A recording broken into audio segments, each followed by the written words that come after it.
Hello दोस्तों, कैसे हो? मैं हूं राजवीर और आप देख रहे हो मेरा यूट्यूब चैनल है यारवीर। दोस्तों, ये जो बाइक की इस टंकी आप देख रहे हो, पेट्रोल टंकी, इसकी टंकी के अंदर छेद हो गया, जैसे कि इस वक्त आप देख रहे हो। अब ये जो वेल्डिंग वाला भाई है हमारा, इस वेल्डिंग को कर रहा है। अब मैं आपको इस वीडियो के अंदर ये समझाऊंगा कि अगर बाई चांस आपकी मोटरसाइकिल है और उस मोटरसाइकिल के अंदर एक जंग लग के, उसके अंदर जंग लग के छेद हो गया है, जैसे कि जंग लग के गल जाती है ना टंकी, ऐसा आपके साथ हुआ है तो एक बार कमेंट करके अपना किस्सा जरूर सुनाना, आपकी बड़ी मेहरबानी होगी। तो इसको किस तरीके से कराएं ताकि ये कामयाब हो जाए। देखो, आपको ना दो तीन चीज़ों का सबसे पहले ज़्यादा ध्यान देना है। अब जैसे ये मान लो, ये होंडा लीवो की गाड़ी की टंकी है, ठीक है। अब इसको ये बंदा पत्ती रख के इसको वेल्डिंग कर रहा है प्रॉपर। सबसे पहले तो हम तो दो चीज़ों को जानना पड़ेगा। सबसे पहले दो चीज़ें देखो, इस बात को, इस वीडियो को ना पूरा देखना, आपको पूरी वीडियो की गहराई पता लग जाएगी। और आपको सच बता रहा हूँ, आपको ये चीज़ जो है ना, ये जानकारी A to Z मिल जाएगी, ठीक है। सबसे पहली चीज़ का ध्यान देना है आपको, जिस जगह पर टंकी में लग के जंग लग के खराब हो गई है, उस पूरे एरिया को एकदम चमकाना है रेगमाल मार के। अब रेगमाल कितने नंबर का मारना है भाई? रेगमाल मारना है आपको 120 नंबर का। आप थोड़ा ध्यान देना दोबारा से, 120 नंबर का आपको रेगमाल मारना है। और वो रेगमाल आपको जब तक मारना है जब तक उस एरिया की सारी जंग जो है गायब हो चुकी है, गायब होकर एकदम क्लीन हो चुका है। अगर वो क्लीन हो चुका है तो आपको समझ जाना चाहिए कि हाँ भाई, ये बिल्कुल क्लीन हो चुका है, एकदम प्योर प्रॉपर तरीके से जंग इसकी गायब हो चुकी है। अब उस वक्त क्या होगा, जब आप किसी चीज़ पे रेगमाल मारोगे, लोहे की किसी चीज़ पे, तो वो पतली हो जाती है लेयर। अब उस लेयर को पतले की जगह मोटा करने के लिए हमें उसके ऊपर एक लेयर और लगानी पड़ेगी। कभी कभी काफ़ी सारे लोग ऐसे होते हैं, वो छेद को सिर्फ बंद कर देते हैं, छेद को। तो उस छेद को बंद करने से कोई फ़ायदा नहीं होगा, क्योंकि वो पूरी लेयर ही जंग लग के पतली हो चुकी है। तो आपको क्या करना है, बेल्डिंग से ये एक छोटी सी पत्ती जो है लोहे की लगानी है। अब यहाँ पे दो बातें आती हैं, लोहे की पत्ती हम कौन सी लगाएं। देखो, आपको बता देता हूँ मैं।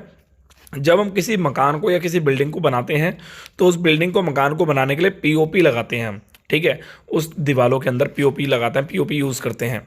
तो जो पीओपी लगाते हैं उसके अंदर दो पत्तियां यूज़ करते हैं, जिसको बोलते हैं लोहे की पत्तियां, ठीक है, जिससे हम छोटे छोटे गड्ढे भरते हैं।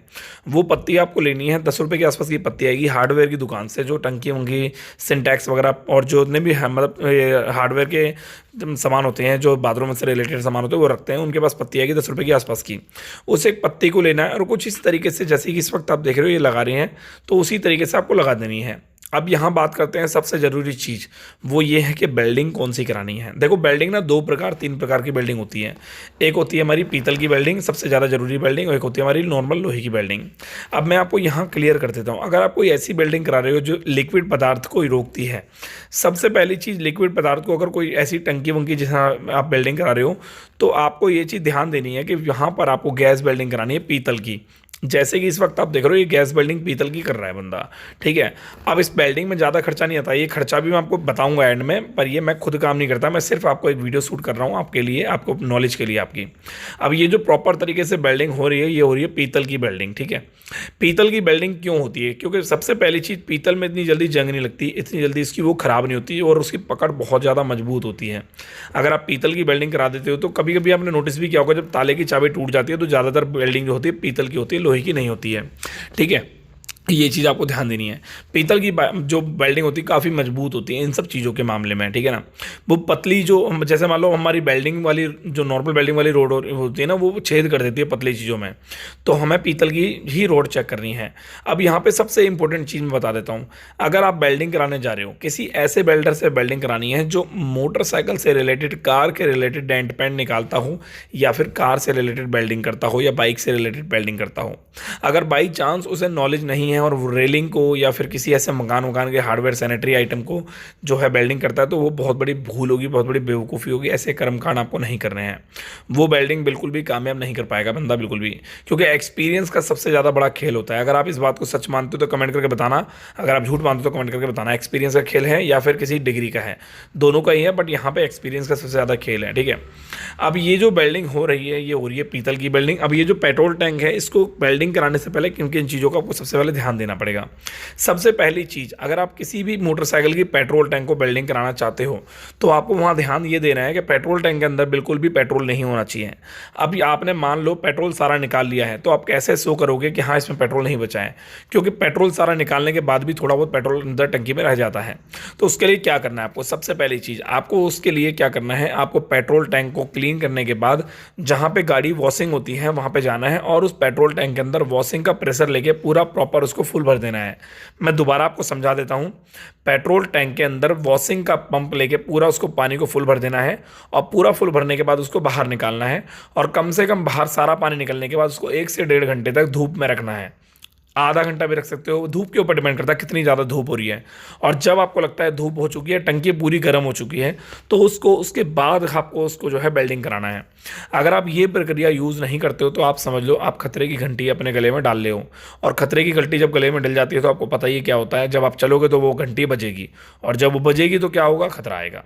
तो ये चीज़ आपको नहीं करनी है। उसके अलावा आपको एक चीज़ और क्लियर कर देता हूँ। आप अगर वेल्डिंग करा रहे हो, गैस वेल्डिंग या फिर ऐसी कोई इलेक्ट्रिक वेल्डिंग, तो इस चीज़ को बिल्कुल दिमाग से निकाल देना कि मेरी गाड़ी की पेट्रोल टंकी का पेंट जो है वो सही रहेगा। जब कोई भी वेल्डिंग किसी भी जगह होती है तो वहाँ के आसपास का एरिया 2 से 3 इंच तक उसका जो पेंट है वो ख़राब हो जाता है। क्योंकि आपको मैं एक चीज़ क्लियर कर देता हूँ, पेंट होता क्या है, पेंट होता है प्लास्टिक वाला पेंट। जब प्लास्टिक पेंट पे गर्माहट लगती है, उसकी हीटिंग प्रेशर बढ़ता है, तो वो जो प्लास्टिक पेंट है वो पपड़ी बन के उखड़ जाता है, वो ऊपर की तरफ आ जाता है। ऐसा ही इस टंकी में हो रहा है। ये देखो साइड से जो है ये वेल्डिंग हो रखी है, ब्लैक ब्लैक कलर का शैडो आ गया है। अब ये जो ब्लैक कलर का शैडो होगा, यहाँ पर भी रेगमाल लगेगा 120 नंबर का। बट ये एक रेगमाल जब लगेगा जब आपकी वेल्डिंग होकर एकदम प्रॉपर तरीके से नीचे की तरफ प्रॉपर सेट हो जाएगी गाड़ी, ठीक है। अब यहाँ पर जब ये प्रॉपर सेट हो जाए तो उसके बाद आप इसमें मतलब पन्नी भी लगा सकते हो, लेमिनेशन भी लगवा सकते हो और उसके बाद आप इसके ऊपर पेंट करा के लैक्रा भी लगा सकते हो। इससे आपकी गाड़ी की और मजबूती हो जाएगी, ठीक है। अब ये जो ब्लैक कलर का स्पॉट आप देख रहे हो, पेंट जलने का है ये, ठीक है। इसको सही करना है आपको, तो आप इसमें 3M की पॉलिश मार लो, इससे आपका हल्का फुल्का सही हो जाएगा। बट जो नेचुरलिटी होती है वो नहीं आ पाएगी, उसके लिए आपको पेंट ही करवाना पड़ेगा। तो कभी भी आपकी गाड़ी की पेट्रोल टंकी में ये नुकसान हो रहा है, परेशानी हो रही है, एक आधा छेद हो गए हैं, आप सोच रहे हो आपकी गाड़ी की टंकी जो है आपकी ख़राब हो गई है, बेकार हो गई है, आपको नई नहीं डलवानी, पर आपको इसी को रिपेयर कराना है, तो ये जो नुस्खा मैंने बताया, जो ट्रिक मैंने बताई, आप करा सकते हो। पर ये जो चीज़ें मैंने आपको बताई हैं, इस सारी चीज़ों का सबसे ज़्यादा आपको ध्यान देना है। अब बात करते हैं कि आपको अपनी गाड़ी की टंकी में कितना खर्चा आ जाएगा इसके अंदर, तो बता देता हूँ। इस चीज़ में ज़्यादा खर्चा नहीं आता।